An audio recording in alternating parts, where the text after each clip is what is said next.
And right now, the clock is ticking on the state's budget deadline, and there are still some serious issues to resolve before anything's a done deal. With 1 day to go, the legislature and Governor Jerry Brown are still divided over hundreds of millions of dollars in spending. And KCRA3's Mike Lurie joins us live from the Capitol with more on this budget showdown. Mike. That's right, Kathy and Brian. In fact, at stake are programs affecting children, college students, and the poor. And Governor Brown may have to use his blue pencil to hold the line on his fellow Democrats. We've been having discussions with the legislature over the weekend.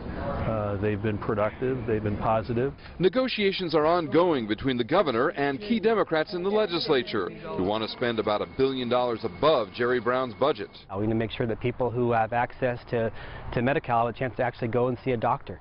Democrats want to restore millions of dollars to doctors who serve the poor, and dentists who also took a 10% hit in Medi-Cal funding during the recession.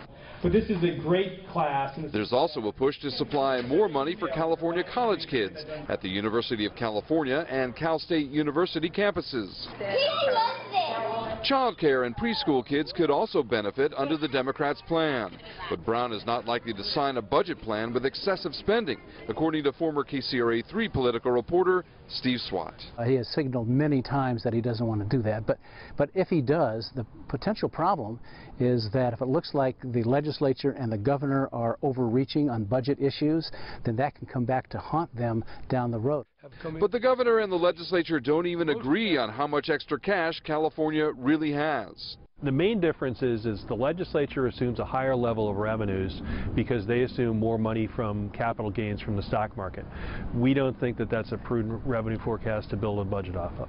And Republicans are urging the governor to hold the line on spending. The estimate is close to $10 billion in additional dollars coming into the Treasury this year.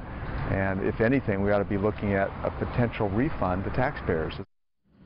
But a refund to taxpayers is not on the table this year because Republicans control neither chamber of the legislature. In fact, both parties will be here, members of the Senate and the Assembly, to convene starting at 2 o'clock tomorrow. And, of course, they've got a midnight deadline to get their vote done by the constitutional deadline. Reporting live at the state capitol, Mike Lurie, KCRA 3 News. And, Mike, speaking of that midnight deadline tomorrow, what happens if the legislature fails to pass a budget?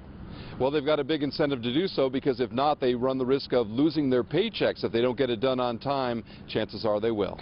All right, very important. All right, Mike Lurie live from the Capitol. Thanks, Mike.